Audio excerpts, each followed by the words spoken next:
Yeah. Good morning, dear colleagues. I'm very pleased to greet you at this very early hour. I think I do understand it's very early and it's a distant destination, but I hope this session is going to be interesting to all of you. We are going all to wake up, and let's start from a very pleasant thing. Every year we nominate winners of the contest, the best specialist of the year, and I would like to greet all the participants of the assembly of the Healthy Moscow, the largest event in the healthcare. Starting from 2012, we hold the contest Formula of Life, the best specialist in the medicine, that is called Formula of Life. And for all participants, it's a very important contest. And today we would like to make conclusions and two nominations: cardiologist and pediatric cardiologist. And I would like to invite people on the stage who are going to give this award for those who are involved in the medical industry. Let's give floor to them. They are already at stage. Елена Холохова, your thunderous applause, Sergei Boitsov, and Alexander Spector. And certainly, in order to give this award, we would like to give floor a man who certainly descends this status, Retenchuk Alexander.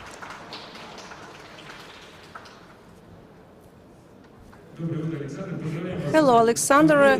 We congratulate you on this victory. If you would like to say a few words to your colleagues, we will be very pleased to listen to you. Good morning, dear colleagues, dear Presidium, dear panel. I'm very happy, very pleased to get this award. Certainly, there is room for improvement. Certainly, we have some leaders in this industry that are role models to us. Thank you very much to all of you. Congratulations to you. And the second nomination is pediatric cardiologist, Sharikin Alexander Sergeyevich. The floor is yours. Alexander, I congratulate you. I always would like to say the highest words to the pediatric cardiologist. Thank you very much for your labor. Dear colleagues, dear friends, so heart is a very noble organ because it does what we expect from it to do. And besides the heart, a Russian surgeon, Boynosinetsky, said that heart is the place where our soul lives. So let's don't let it down, and we will cope, I'm pretty sure, with any diseases, heart diseases. So we are going to hold the session of cardiopathology. I would like to give floor to our moderators. So we do not waste time. I would like to give floor to our speaker, to Sergey. Your lecture is going to be first. Good morning. Good morning, dear ladies and gentlemen. Thank you very much for invitation to this great congress. And I would like to share with you my view on the present and future of the cardiosurgery. I'm one of the cardiologists that are in this room, cardiosurgeon. I'm pretty sure that we have a very bright future. As Niels Bohr said, it's very complicated to make predictions, especially if we talk about future. Nobody knows what is going to happen to us and who is going to be in the position of this small boy we see on the screen. If we talk about cardiologists, in 1896, the Professor Ray was the very first surgeon who made the first heart injury suture. And at that moment, the medical community rejected that approach. That was the start of the cardiosurgery. And the pioneers of cardiosurgeons, they actually had to discover lots of things in this sphere. John Gibbon, in 1953, made artificial blood circulation. and he used the first oxygenator, but mortality rate was 94.5, almost 100%. Nevertheless, those people kept developing this fear, and today it allows to save lives of thousands of patients. So what is going to be the future of the cardiosurgery? Because lots of things are being changed and there are new directions, new approaches. What are we going to do? Are we going to develop further, or we are going to get stuck? I hope we are going to avoid this situation that we see on the screen, and together with our colleagues, with other cardiologists, we are going to develop this direction.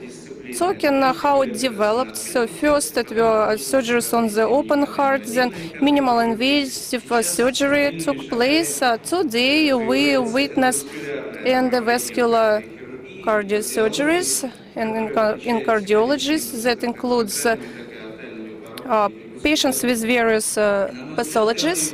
And I believe that cardiosurgery it is semi-disciplinary approach and minimization of surgery trauma, minimum approach, reconstructive surgery, transcatheter methods, hybrid technologies, and open cardiosurgeries.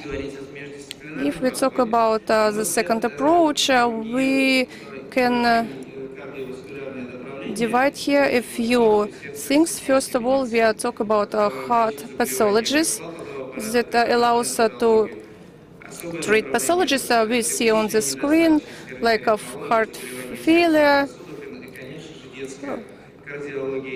pediatric cardiology, and so on. We can call it as a center of heart. And in this conglomerate of the medical directions, and together with the specialists of different disciplines like cardiologists, gastroenterologists, pulmonologists, and so on, all of them have a chance to develop the heart medicine in future, and it is described as a heart team. That includes preoperative diagnostics. I'm not talking about this by chance, because without modern approaches of preoperative diagnostics, we can't use new approaches of cardio surgeries, including coronary anatomy or ultrasound diagnostics, echocardiography, that today is a method that allows to make a right decision for cardiosurgeons and use a right treatment strategy. Computer tomography that give us visualization of all heart system, including the largest vessels, blood vessels, and valves. And only teamwork and understanding of pre-diagnostics allows to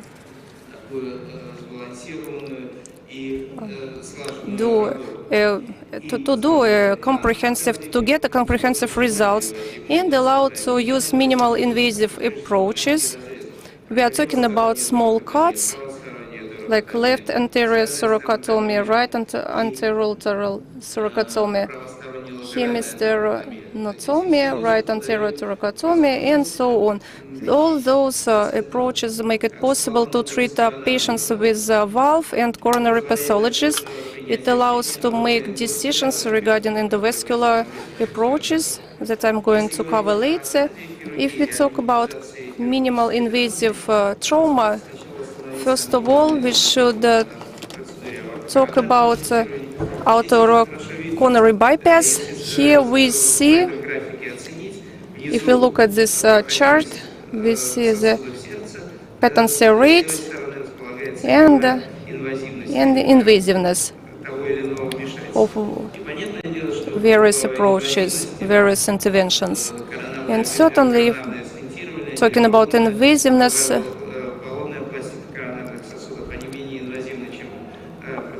they can be very different, but if we look at the off-pump CABG, and it allows to do it with the working heart, and invasiveness goes down. We can choose minimal invasive methods, which allows to avoid the stentotomy, decrease surgical trauma, and today we see the development of aortocoronary bypass with the use of robot techniques,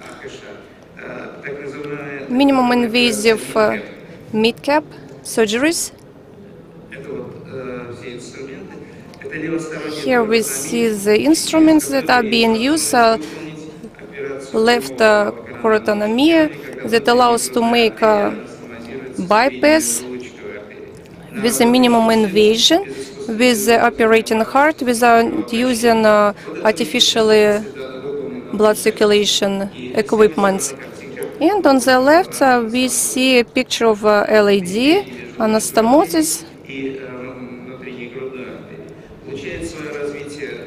We also see the development of mixed cabbage when patients through the left corotomy with the use of two chest arteries, they're getting to anastomosis. The first report was published in 2019. First 100 patients that were operated with the use of these technologies.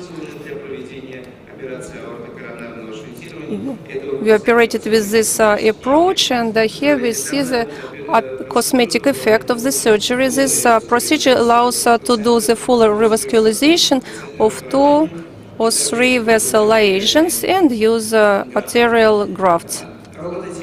Talking about robot techniques, as I said, this is an approach that is developed in a number of clinics, very complicated from the technical point of view, but still it is being promoted and is used for a number of patients.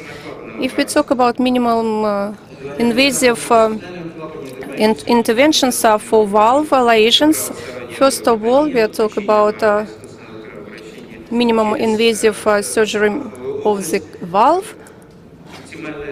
Optimum allows to do the reconstruction of the valve lesions, and you see the cosmetic result is also very good. Here there is a video of a patient that was operated in our clinic. Just a moment, I will try to switch it on.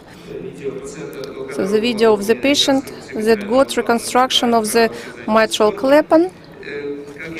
As I said, in my opinion, when we talk about minimum invasive methods, should include reconstructive methods as well. This patient had a lesion of the mitral valve. We did a graft of the heart, performed the graft of the heart that allowed to reconstruct the heart apparatus of the mitral valve, and then we implanted the core ring.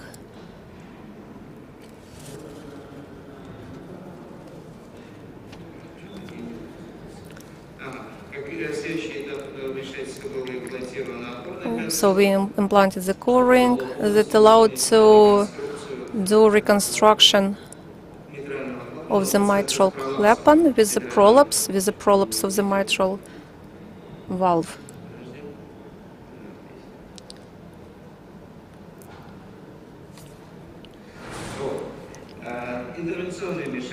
Interventional or transcatheter technologies, cooptational devices, and annuloplasty devices used for pathologies of the valves. It allows to get the better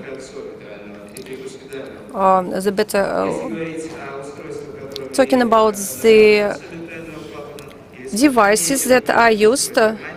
So first of all, these are mitral clip devices and Pascal that appeared last year.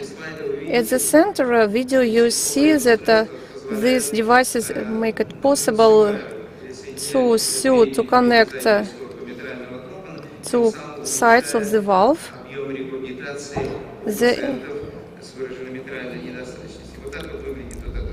That's how this mitral clip looks like.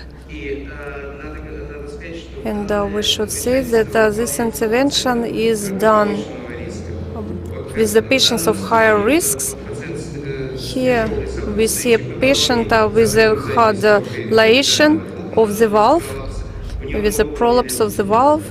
We did implantation of mitral clip that allowed to decrease valve failure and increase the clinical state of the patient and his quality of life. This intervention can be done according to the guidelines for non-operable patients with high risk. The patients that previously had cardio surgeries with comorbidal pathologies and interventional treatment for fibrous ring and device, the only device that exists today on the medical market, allows to decrease the side of fibrosis ring. I'm talking about cardio band that allows to fix the ring as a mitral valve. And with a special mechanism, this valve can be decreased that allows to reduce the mitral failure of the patient. Here we see the statistics of the number of Pascal and microclip interventions have been applied in Germany annually. In 2017, we performed more than 6,000 procedures, and the number of those procedures is higher compared to the procedures made on the open heart. Talking about aortal stenosis, first of all, we are talking about minimum invasive surgery of aortal valve. It could be partial stenotomy. The golden hemistenotomy today is considered as the golden standard in the surgery of aortal valve.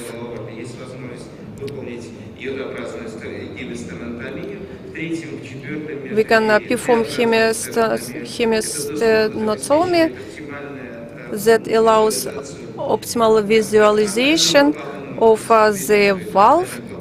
Here we see that aortal valve has been seized, and if necessary, the graft can be implanted as well.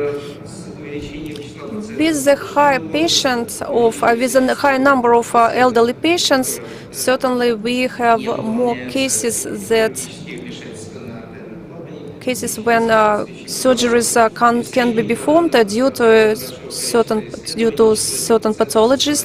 The number of such patients is equal to 40%. Therefore, transcatheter technologies are very popular today, and we witness a dramatic development of them. TAVI graft are implanted through certain approaches. The number of such procedures is going up. In 2018, they were performed more than 90,000 procedures globally, and in 2025, the number of such procedures is expected to reach 300,000 annually. Such surgeries are for the patients of higher risks, for the patients with a score of less than 4%, those who can undergo a surgery on the open heart, or with a STS score of more than 4%. That means that transcatheter procedures can be performed for the patients with mid-risk, and when guidelines allow us to do the same procedures for normal patients is not certain for today, but transcatheter technologies can be used for more than 50% of the patients. The result of such procedures is very good. The mortality rate is less than 2%. And here you see the brief statistics of our clinic.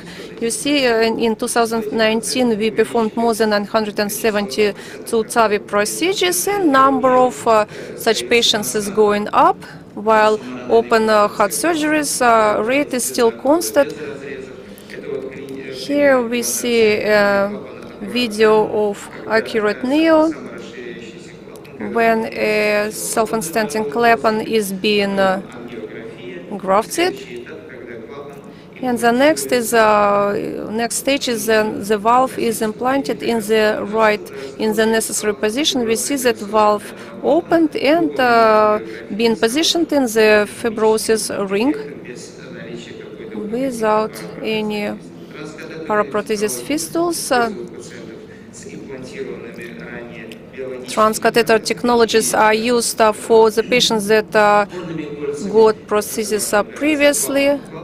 It's so-called, we are talking about so-called surgeries valve in valve.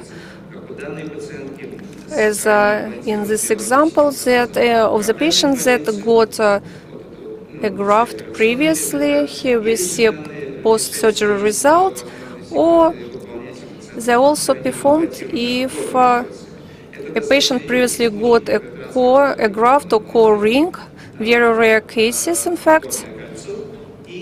And besides, we implant transcatheter valve. And a few words about pulmonary valve.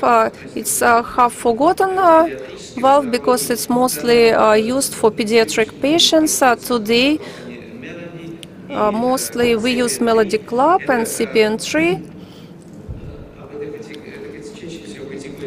Mostly they are designed for categories of patients that got homograft or conduits in the pulmonary position, and such young patients with age see regeneration. Here we see the melodic valve made of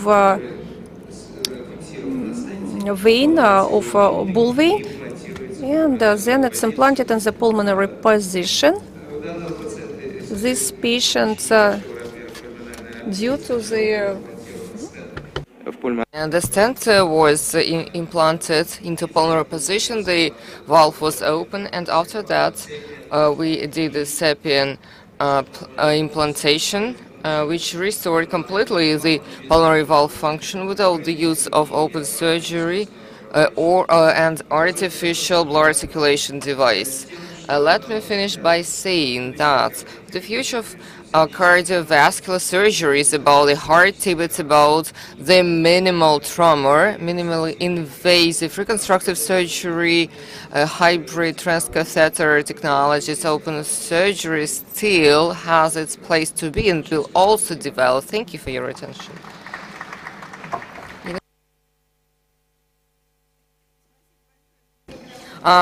Thank you so much, Sergey, for such a wonderful presentation. And we will take a couple of questions. I hope we'll have time for discussions in the end.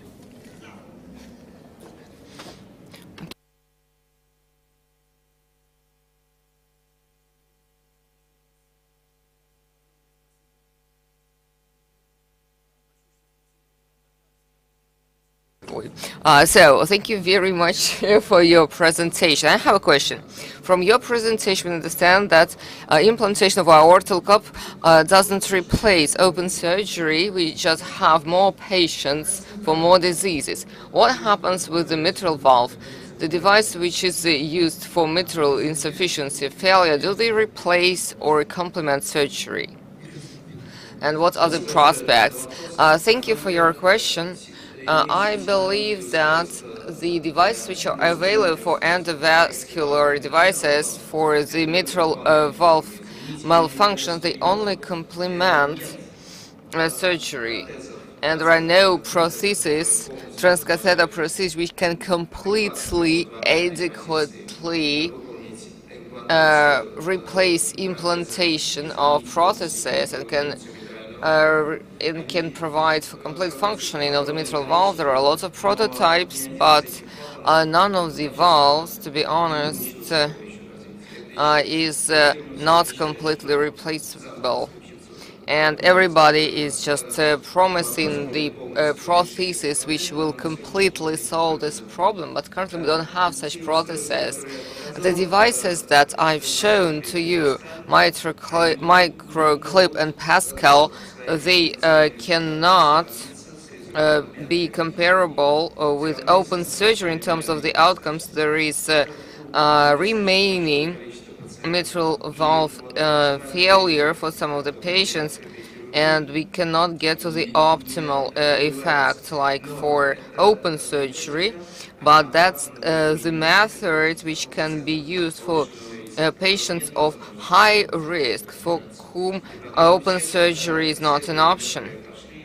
And according to all of the studies and microcops and Everest research, they improve the quality of life, decrease the number of repeated hospital stays, and prolong life expectancy for high-risk patients.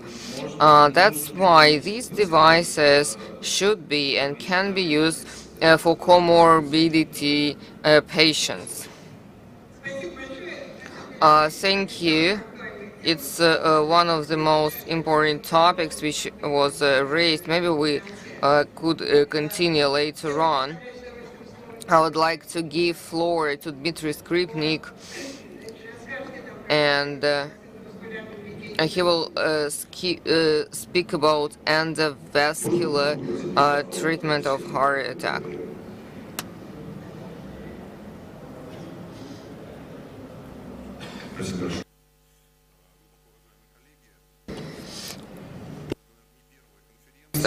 That's not the first conference where cardiologists are talking about stroke and also invasive cardiologists they have in Europe. That's no surprise.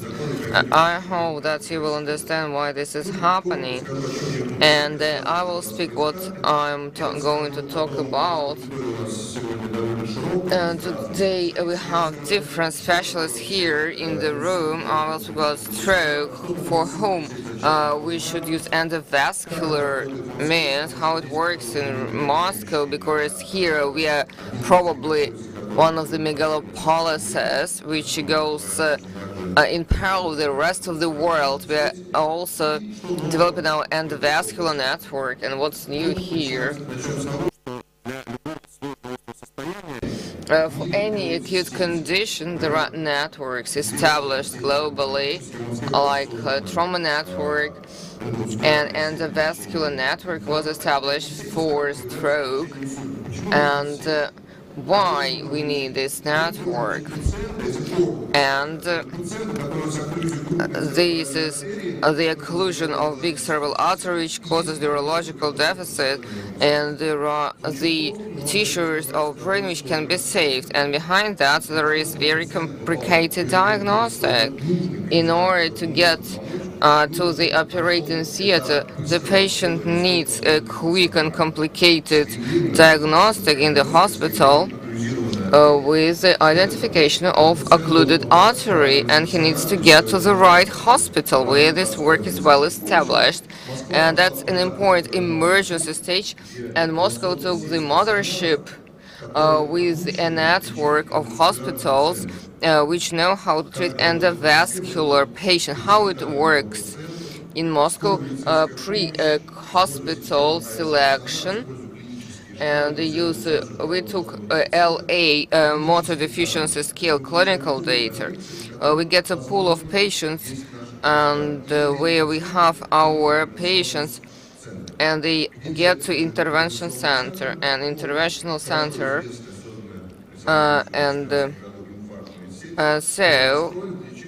we have the network for stroke, and we use it for infarctus, for the heart attack, because they need to treat both heart attack and stroke. And this is the algorithm of patient selection. It is the copy of the heart attack of the infarctus network. Instead of ECG and clinic, we use only clinical symptoms. So this is the information about the patient.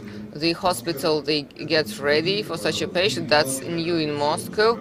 In very few countries, the patients, they get immediately to CT room, and we save a lot of time. If it's endovascular patient, potentially he's going to X-ray operating theater. Intra-hospital patient selection. 5 points you need to go through. It's non-invasive proof that's not that it's ischemia. Then identification with help of non-invasive angiography. We don't do that diagnostically. The occlusion of a big artery, we use ELVO for that. And if the patient is beyond 6 hours, we use CT perfusion. Yes, we have the patient for this type of treatment. How we can remove this thrombus? Every 6 months there are new devices, and we use them in Moscow in all of our hospitals. Option number 1, retrigger. We can use the metallic stent. Thromboaspiration, that's the second way, when there is aspiration in catheter use, and it's used as a vacuum cleaner to suck out the thrombus from the cerebral blood flow. 2 months ago, there were American guidelines published with class 1, and thromb extraction when you use retriever together with aspirational catheter. It's all used here in Moscow. It's not something complicated used in American or European clinics. It's all used here. And the vascular treatment. You see the number of interventions. When we just launched this network, that was the year of trade in 2016, and in 2018 we had 546 thrombus extraction per year, and of course we were looking for the first results of the 2017. What will happen clinically? Now our interventional cardiologists have the tools to treat stroke, and I can tell you that everybody is looking at Moscow. At a European conference they discussed Moscow experience. And it turned out that was a dangerous strategy to give the tools to treat brain for people who use treat arteries, and the results we already had 2017. The patient of the positive outcomes is completely in line with big randomized trials. The numbers of 2019 at our hospital, the Vidovsk hospital, have the numbers, finals for the previous year, and half of the patients, they have good rehabilitation. And the same data comes from Germany, from the this is what I heard in France yesterday. What's new in endovascular treatment? Good news for the patients. Therapeutic window is getting bigger. And there are patients whom we can treat after 6 hours and 24 hours and more than 24 hours. And we get new thromboectomy devices. We can just remove very small thrombus, and also we have more and more arteries. Why this window is getting bigger? Collaterally. The patient have collaterally, and it can last for more than 6 and 24 hours. We need CT perfusion. These are the diagnostics done at our hospital. When in 7 minutes you can make such map and say what died. It's in red that one can be saved for the patient. Almost everything which is yellow, it can be saved. But that was ischemic patients after 24 hours. There were 2 studies. The first study was diffuse 3, and we get the criterion ML, And on the second study, from 6 to 24 hours, we compared the clinical symptoms and with the damage. And in the US, there was an article published in 2018, 21 patients beyond 24 hours. There were 21 patients treated successfully, and in Moscow it was 7. These are our numbers. The Congress in France, EPCD, and I just flew back tonight. These are the numbers from Moscow. Something which copies what I saw in the screen. Such small vessels, such small thrombus can be extracted. And you can understand that we could open such a very small vessel. The diameter is not important, and neither the length. If it causes a fissure, it's a small one. Is important for the patient to restore the blood circulation, of course. And it's all done such thrombus in the arteries, which are important. They go to brain, and the prospects of endovascular network and widening of the therapeutic window with the help of CT perfusion. We look at the brain tissues that can be saved. And the latest intervention with good effects was 72 hours from the start onset of the stroke. But we need these methods. They will help us to treat patients beyond therapeutic window. Of course, we have training programs each 3 months on new technologies, and we are trying to implement them. And improvement of pre-hospital selection, and there will be a new order in Moscow how to operate. Thank you.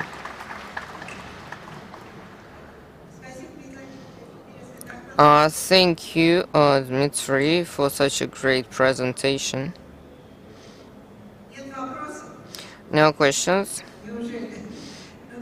Okay, then I do have a question.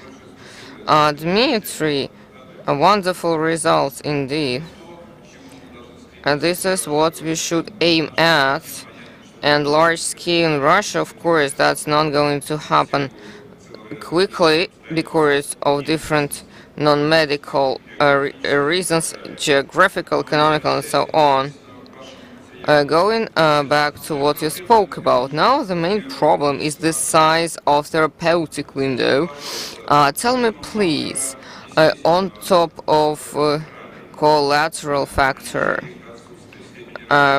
presence or absence of it, what is the drug treatment currently used which can really improve this window, and it can dramatically improve the outcomes? What has been done here?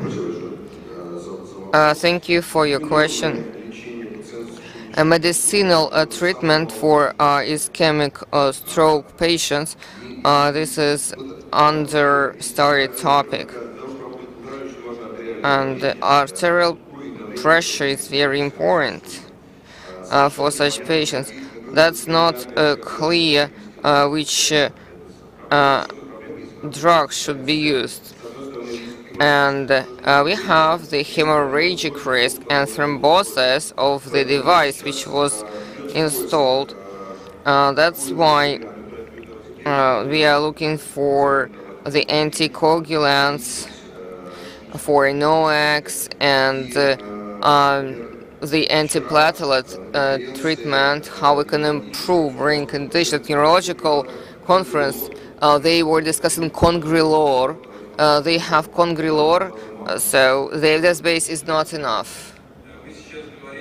Now you're talking mainly about pharmacological opportunities on intravascular processes, but I meant the tissues of the brain, the penumbral size. if your question is about metabolic therapy, metabolic treatment, unfortunately, that's a complete failure in the right attempts being taken, but there is no evidence base. I know that there is a metabolic drug, Russian drug, which is used, but it's not used elsewhere.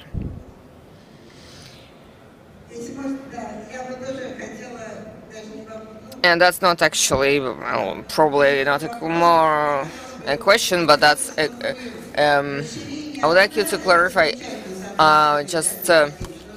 Dmitry, that's nice to make the window bigger, but we understand the later the patient gets to ours, the more transformation we can face. Till which hour we can take the patient for endovascular treatment of stroke without CT perfusion, without penumbral evaluation. That's very important. And I'm afraid, I'm very afraid of these processes. And that should be done in the right way, because I think this is more dangerous compared to a heart stroke, to heart attack, sorry.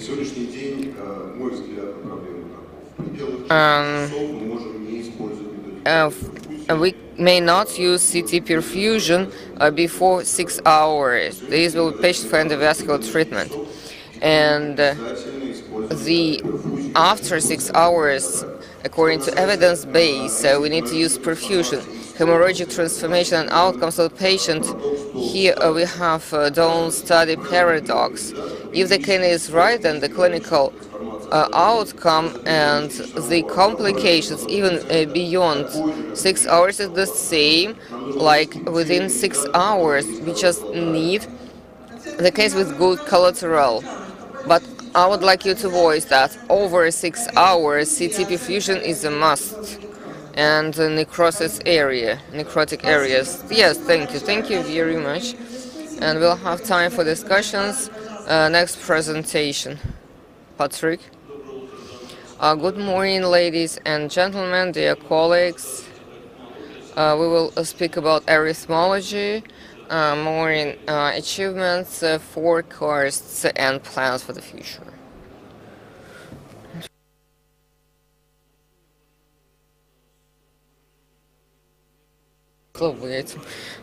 And there are 3 types of forecasts: wrong, correct, and scientific forecasts. We'll speak about scientific forecasts, and we will speak about one important topic allowed by Sergey. So this is sudden cardiac death, and that's a huge program. That's the biggest program in the world. It depends on ejection fraction of the left ventricle, and with ejection fraction exceeding 35%, the risk of sudden death is lower compared to patients who have it lower than 35%. And there is also dependence on extrasystoles and of the ventricle. About 350,000 in Russia. Survival is not clear, but that's at least the same results like in the US and Europe. What are the causes of sudden cardiac death? That's a well-known slide by Bias de Luna. So we have different types of arrhythmia, and we can use other different types of intervention, like fibrillation of atrial fibrillation, and also tachycardia, and we can use the fibrillator and 17% of bradycardia, and we need cardiostimulator. A meta-analysis of the results on prevention of CDC,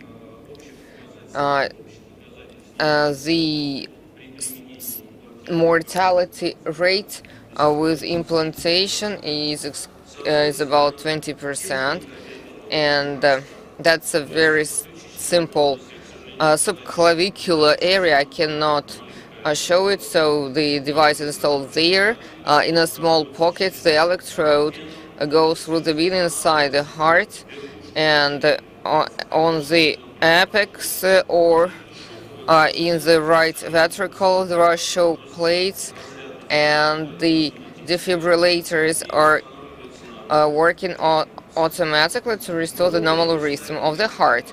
Do we install many such devices? And what are the problems in Russia? You see where we are if we take the studies of 2016. In Russia, we have 0.3. It's 2.5 per 1 million of population for implantation of cardiovertebral defibrillator of ICDs. Moscow is not lagging behind, 12.5 per 1 million of population. And this year, thanks to Elena, there was a breakthrough, and there are 2 times more devices. It's 25 per million of population, and we are not close, but still to Europe, but still that's progress, and that's good that we do have it. And so cardiac failure. If we talk about epidemiology of heart failure, in 2000 year, there were about 5 million people suffered from heart failure, but by 2013 we see this number being doubled. Part of those patients have blockade of gistal parts. We see here activation marked with red. Yes, activation of the left ventricle, and on the right we see it's not even with the blockade of the level leg. With left leg, we see a blockade, and certainly the treatment of such failure can be done with the use of electrode that helps to synchronize the normal operation of the heart with the use of the coronary sinus. Here we see how the system of synchronization system, when right and left ventricles are being stimulated at the same time, simultaneously, and that allows to improve synchronization and improve the operation of our heart. What conclusion, what result do we get? Blockade of the left leg. So here we see the primary cardiogram and the effect that we get after the surgery, after the manipulation. How do we collect the patients, choose the patients? There is only one criteria, the width of the Curies complex, which is assessed by the meta-analysis. On the left side, we see it shows the width should be about 130 milliseconds.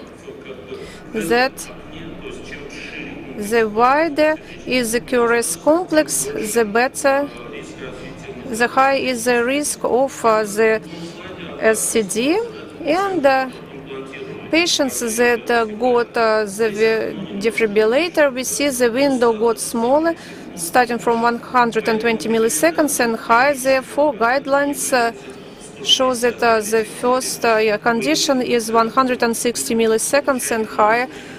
So with those patients, we will get the expected results, so responsive patients that will benefit from this procedure. Another slide showing the importance of the therapy with heart failure. Here you see the inhibitors of VPS have been applied, ACEI, IRB, with the implantation of defibrillator. cumulative survival will be higher than 90%. On the chart B, we see the number of implantations of grafts in Europe, calculated for 12,000 patients, and 76% of the patients about whom we can ask what was the decision taken by cardiologists right or not. Was there any reason to introduce this fibrillator or not? How many devices are being implanted? There are 0.26 centers, medical centers in Russia by million of the population. 2.4 are the number of implantations, and 4.7 defibrillators that allow to do synchronization, to achieve synchronization. So you see the ideal number would be 60 devices per million citizens of the populations. Unfortunately, there is room for improvement. The next aspect I would like to talk is fibrillation of precardium. In the structure of lesions, the fibrillation of precardium accounts for 80% in the heart pathologies. And in this regard, we have two intervention procedures: balloon isolation and radio frequency isolation. There are various structures of these approaches. The main question is how many procedures are being performed. Here you see the Russian Federation is in the second part. 44 cassette procedures are done by 1 million of population. What advances we have achieved? First of all, is assessment of MRI that allows to assess what patients can benefit from the procedure. We see in the group of the patients, 60% of the patient got high efficacy. This is the mean efficacy worldwide of various forms of fibrillations of precardium. But if we break down them by the number of fibroses, we will see in the higher windows the efficacy will be maximum with the minimum fibrosis. And those who have maximum fibrosis, in other words, more than 30% of the left cardium ventricle, the efficacy of your procedure is going next to zero. It's very important to know. The second key aspect is anatomy of the left ventricle. Starting from the certain point, we started to use cut CT. We were pioneers in this sphere. I'm talking about contrast because it does not give us the full picture of what we should do with a certain patient. Thanks to Alexander Spector, this technology got very wide used, and we use it as a pre-diagnostics before the surgeries. It's a kind of meta-analysis. It's absolutely safe, has very high level of sensitivity compared to echo, allows to focus the thrombosis of the left ventricle, and we use it widely, this technology, to prepare patient for the surgeries. I know that many clinics do use the same approach, and guidelines that we wrote together with Professor Revishvili showed that we introduced first in the world the approach that we can replace computer tomography with this type of analysis. The second thing is what do we do? The mapping. So actively we promote this approach. It's high point mapping that shows what we want to isolate and when we do it. The technique that is being used today is isolation of the back wall of the left ventricle. It should be proved that we isolated this side of the ventricle, and that it will prove it will prove that high efficacy of the treatment. Another very potential way is influence of the autonomous influence on the autonomous nervous system. A number of clinics do it in the Russian Federation that allow to improve the fibrillation of the ventricle of heart. But we saw another point. Quite often we see patients with tachybradycardia. When patients have fibrillation and bradycardium, or the patients got bradycardium after the stroke is limited. In 2009, Japanese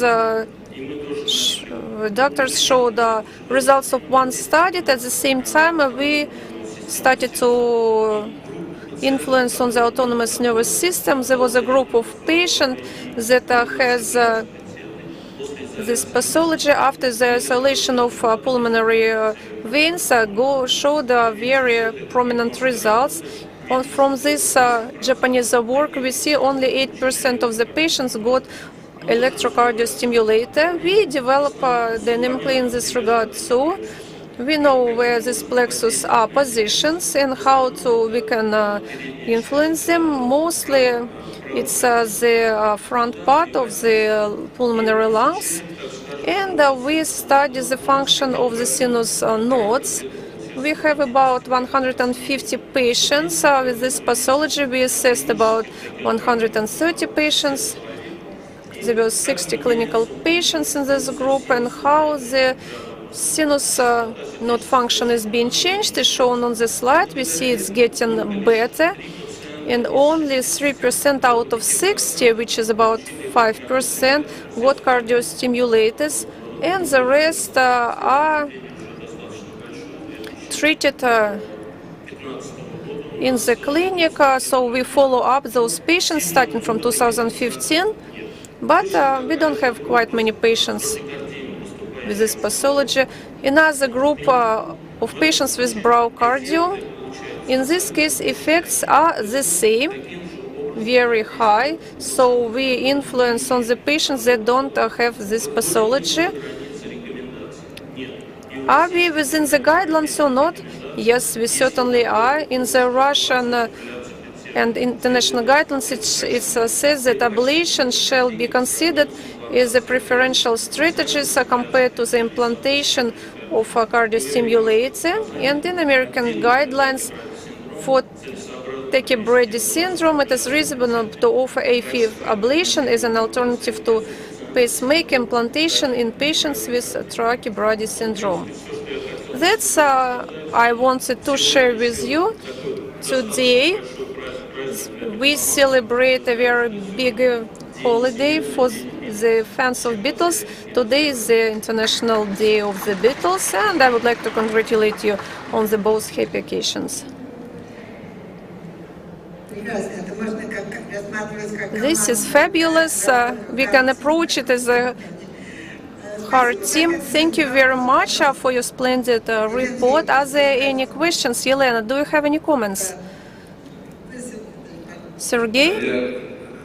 Well, I would like to ask a question. First of all, I would like to say thank you for your interesting report. Talking about SCD, certainly we all have to deal with this disease. We do understand that there is a high relevance of such studies since but going back to the experience of the countries that have very good results in treating SCD, I would compare Britain and Germany in this regard. They have the same mortality rate, including heart mortality rate. And talking about the share of SCD, it's quite the same, but in Germany, if we talk about implantation of cardiovascular defibrillator, it goes first. Great Britain stands in the middle, so they have 3 times less defibrillator being implanted compared to the Britain. And Germany gets less devices than Germany. Why do they use such different approaches, in your opinion? Well, thank you very much for such a tricky question. I can't explain for precisely. I don't know why they have such different approaches, but technologies are employed are very different. Certainly, technologies to treat myocardium are very different, but unfortunately, I can't give you a precise answer. Well, it is understood that from economic point of view, strategies are very different. In Germany, medicine is more expensive. Great Britain mostly focus on the preventive measures, but if we compare the cost of CRT and EKG, we see CRT is not cheaper, but in fact it's even more expensive. But I think it's more preventive. Maybe, well, we are lagging behind, frankly speaking. We are at the bottom of this chart, we are in the 4th window, but we need to develop a strategy today. Is it going to be strategy CRT or a strategy of EKG? Thank you very much for this question. I think our strategy should be various. Each strategy has advantages and guidelines, and that it's important for us to follow the guidelines. And each year, those guidelines are being extended, CRT as well as cardiovascular defibrillator. May I give you a comment as well? In Great Britain history,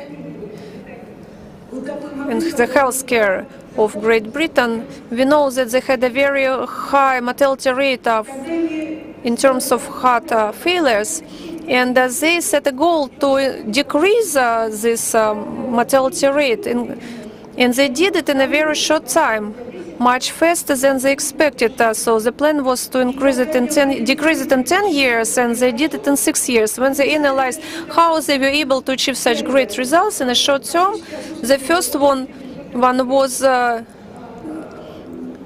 conclusion was that due to those reforms, if talking about revascularization of myocard, when we talk about SCD, the most frequent cause is coronary disease.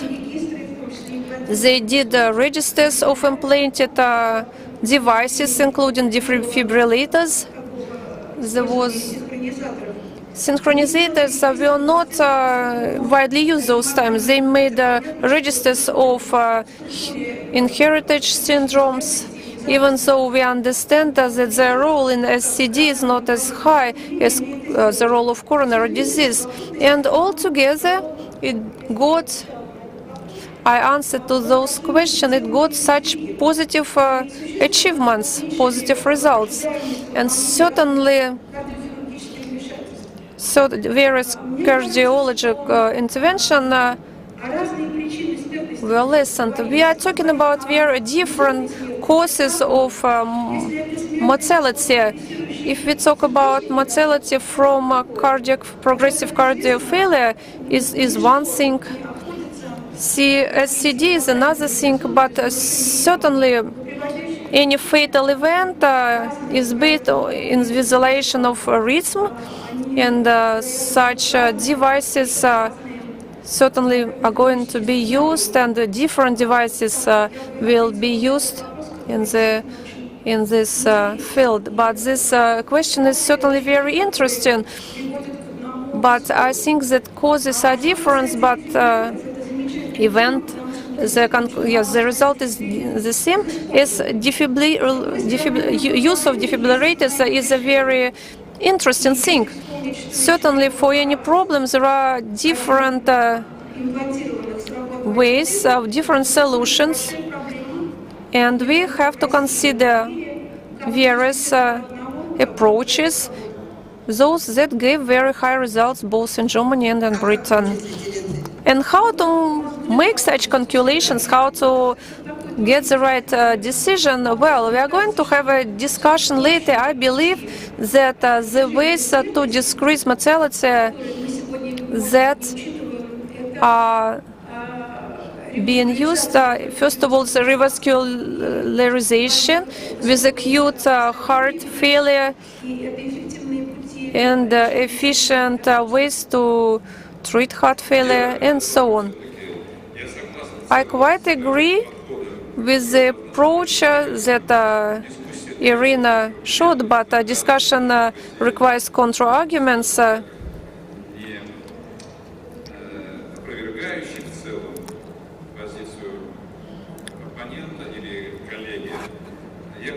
I would like to say that the number of revascularizations by 1 million of population 2 years ago, Russia came over Great Britain, but previously we unfortunately showed a very stable lagging behind the picture.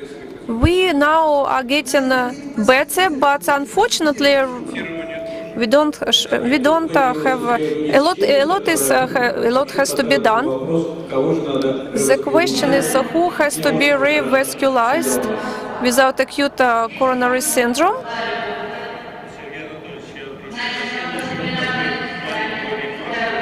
One more remark, talking about Great Britain, about Britain and Germany.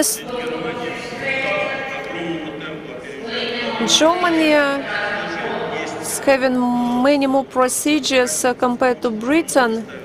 The difference is what we have to pay attention is what are the category of patients that get the defibrillators. It's a very good question, a very good subject to discussion.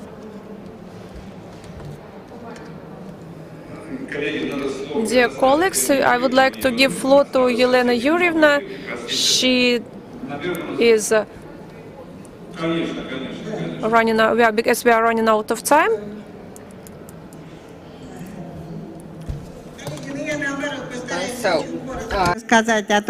Dear colleagues, I will briefly speak about what we do here in Moscow so that we have time for discussions.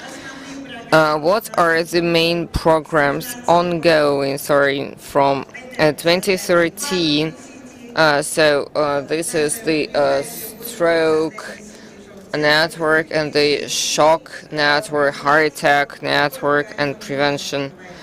These are the things we are going to discuss. What is the current status today?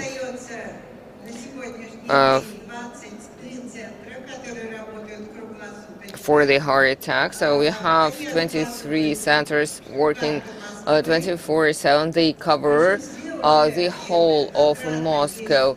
In Otradne, there are more than 2 of them. Do we need more centers? For sure, we don't.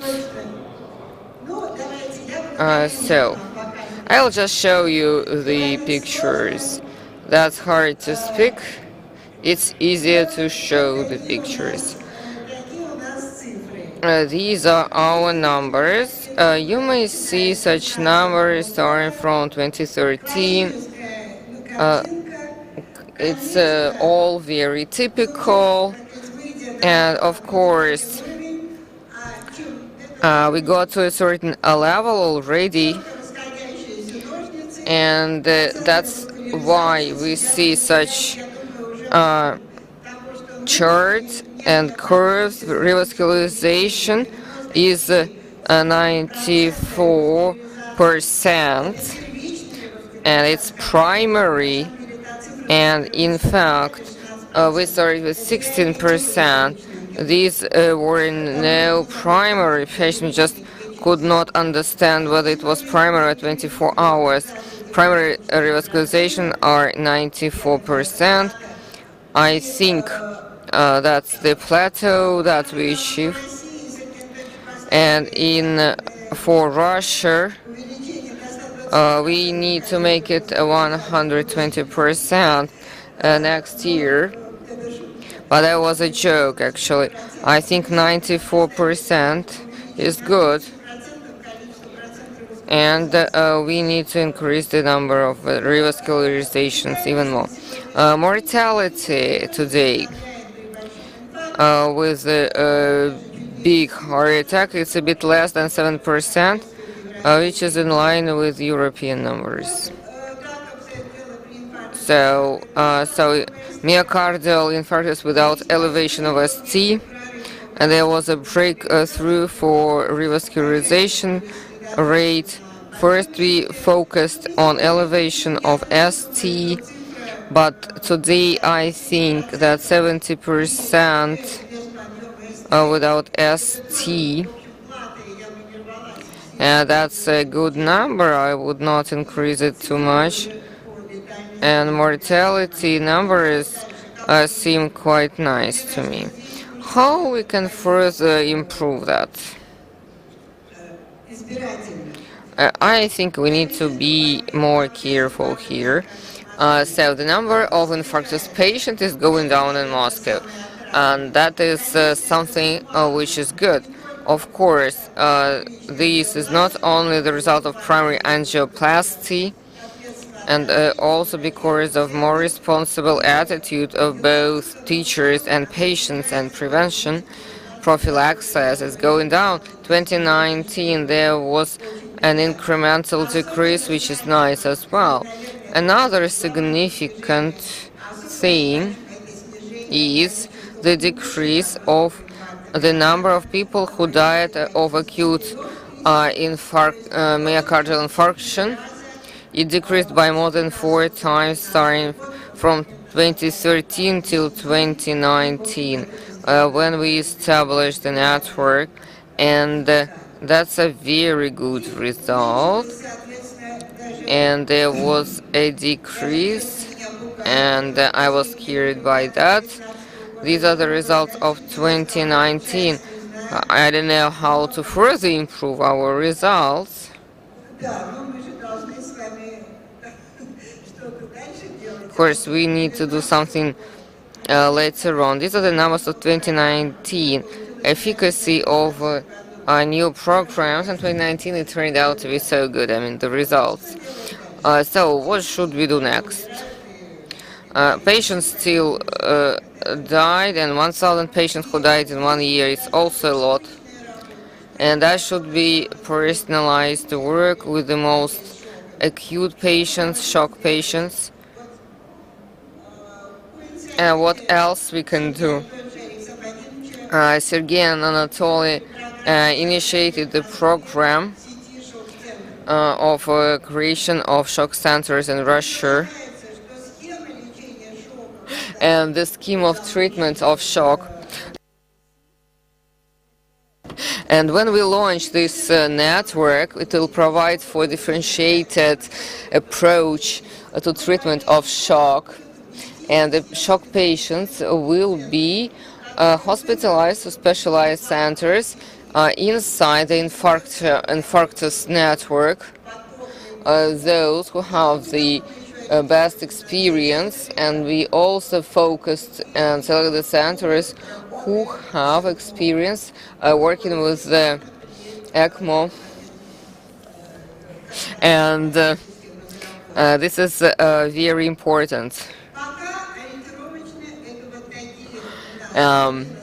These are 11 centers that we already chose from infarctal network, which will cover Moscow network. I think that's realistic to launch our work in the second half of the year. And the training is ongoing. It's not so simple. And here, like it took us with a stroke, it took us 1 year for training, and we should not rush to make it right. But the training program has been started already, and I will not speak about the stroke network coverage that we have for stroke and the number of thrombus extractions. And intuitively, I had a fear, and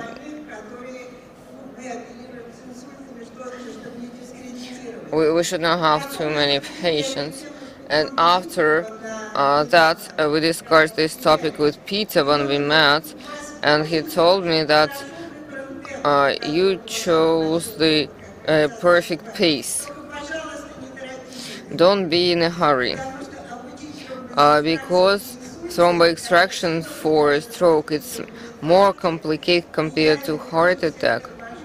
And I am also slowing down everyone so that we get to have the vessels without clear understanding of what we are doing. As for prevention, we do understand that for prevention we have big problems and they are complicated. It's about compliance and patience and doctors' understanding. And also provision of drugs or generics or expensive drugs. We don't understand whether the generics work or not, especially for statins and also platelet therapy. Always we have questions when it's too cheap. We need to provide our patients after infarctus with the drugs that work. I'm very happy to tell you that in the end of the last year, the Moscow government made a decision and issued a decree on 3 programs. The most severe patients, the highest risk patients will get free drugs. After myocardial infarction, within 1 year, they will be getting ticagrelor or prasugrel, depending on doctor's choice. And you understand there are no generics for these drugs. Of course, clopidogrel can be prescribed as a triple therapy, but we can now choose these drugs as well.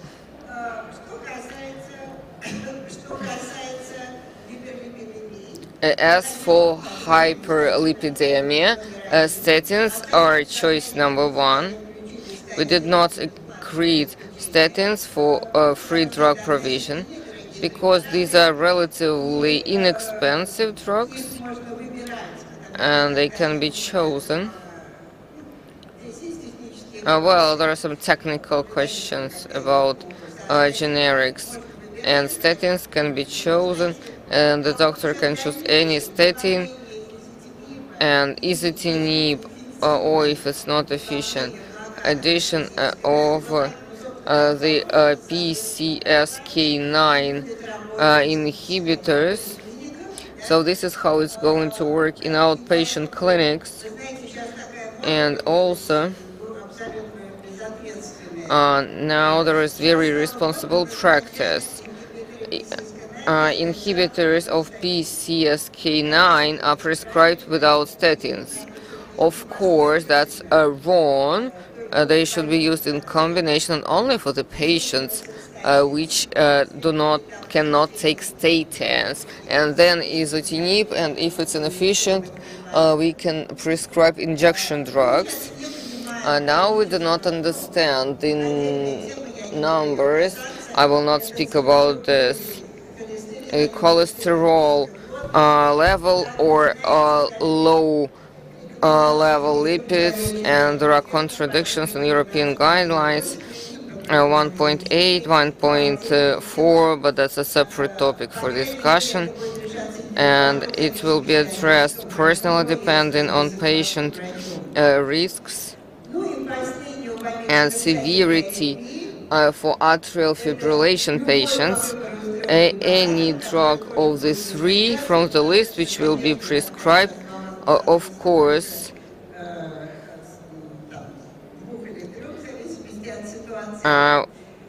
it will depend on the patient and the situation. And a separate topic is selection of atrial fibrillation patients. We are actively doing that. We start to make a register for such patients. The number of patients in the register in 2018, 2016 was only 10,000. And based on our calculations, we assume there are 250, 300,000 in Moscow, and we need to find them. And this process is very fast, and we found about 150,000 of them. And of course, we prescribe anticoagulants, and the register of patients with atrial fibrillation will be launched in our electronic medical system. I hope that in 1 year's time we'll be able to understand how we treat them. For now, we don't have the answer to this question. And also, the conclusions are very simple. In Moscow, we established the myocardial infarction network, which decreases mortality from acute infarctus, and we plan to launch shock centers. And in our infarctus network, we created the network for endovascular treatment and do many instructions per year. Thank you for your attention.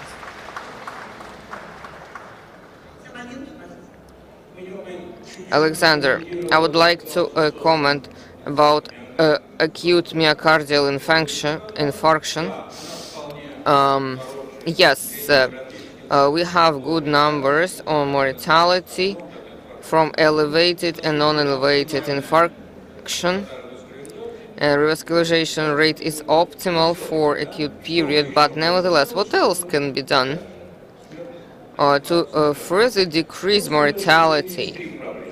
I believe there are three problems here. The first, we know how to address that successfully, and the second, we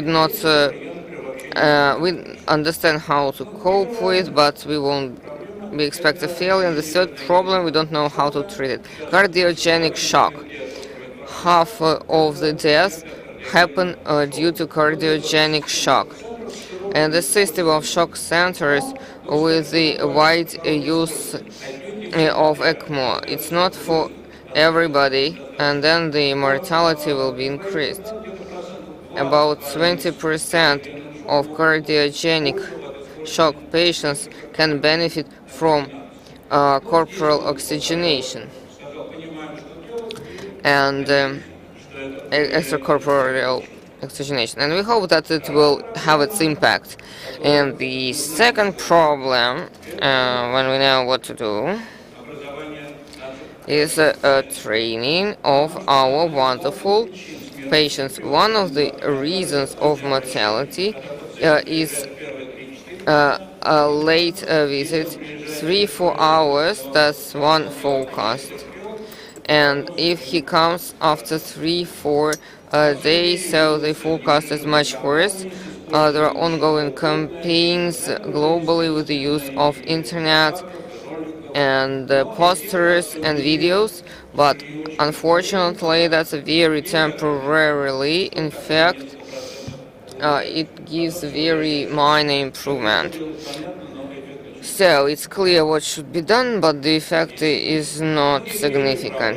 And the third problem, it's not clear what to do.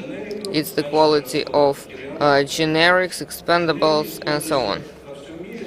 The generics are used globally, but their quality is questionable. And all of the doctors know about that. And also, they demand from us to use the cheapest, and I think that's the problem in the whole of Russia. How to come to a balance between quality and price? I have no answer to this question. I think being a professional community will just treat cardiogenic shocks.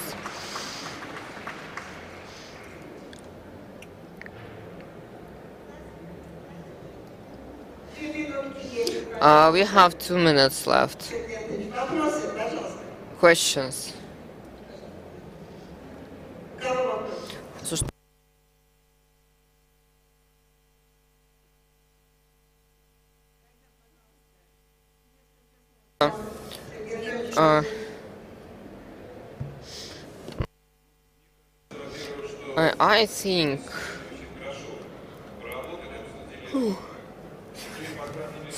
I think that we spoke about our main problems. What else should we bear in mind?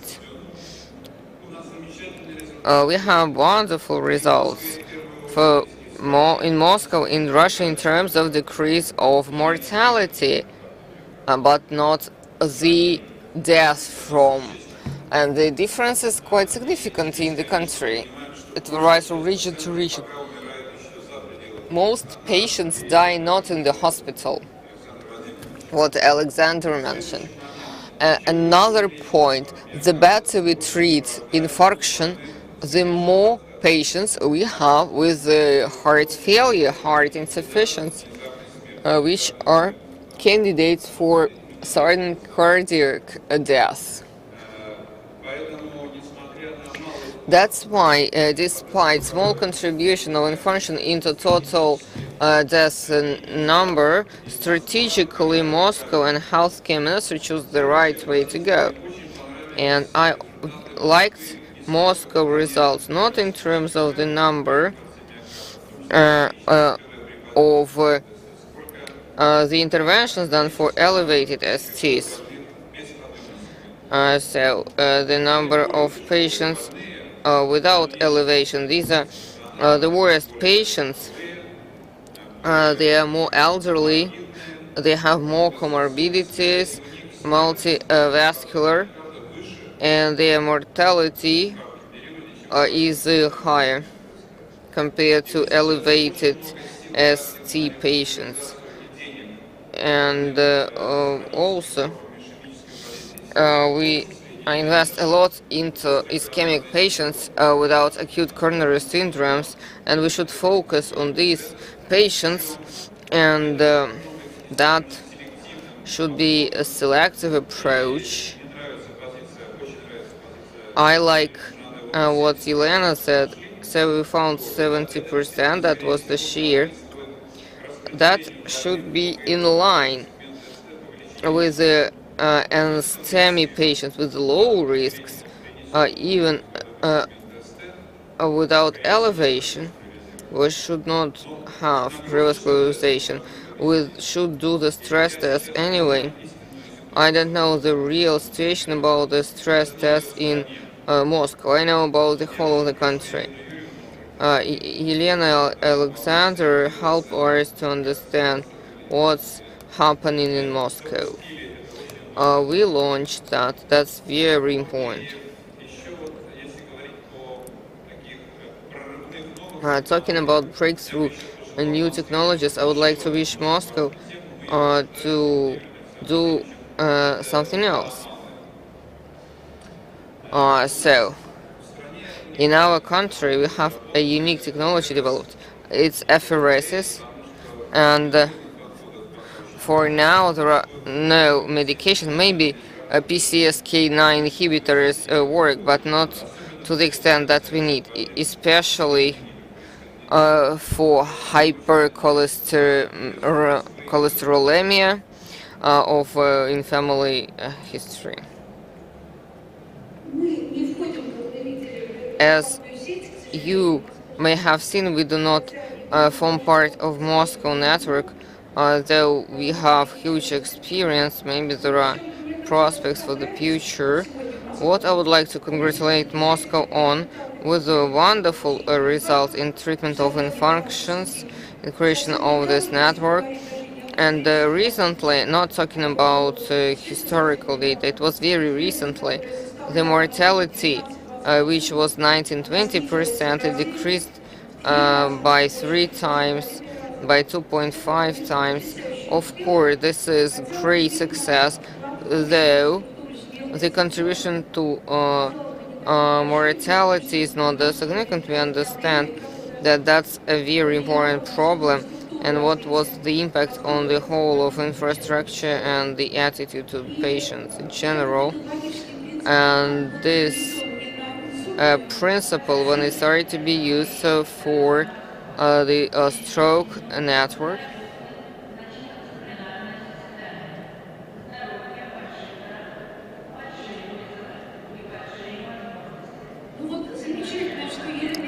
that's good that Elena heard that on time and replied with big opportunities to big challenges.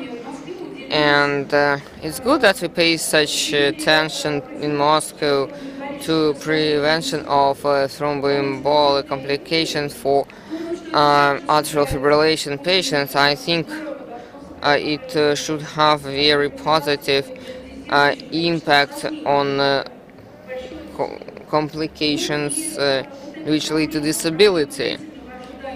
And this problem when the patients are waiting for a long time, patients are different compared to those who were in the study.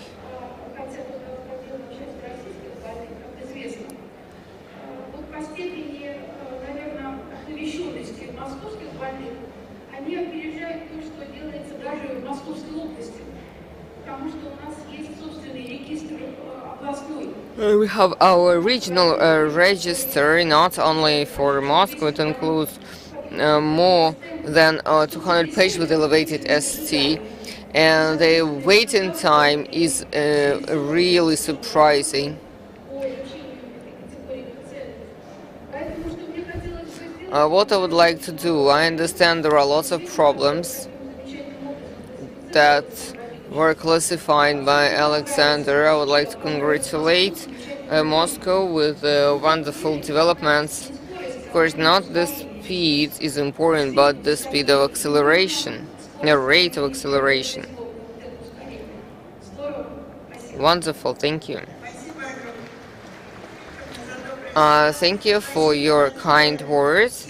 I would like to thank everybody and our moderators, and I would like to thank all of the participants. That was very useful for us and interesting. Thank you.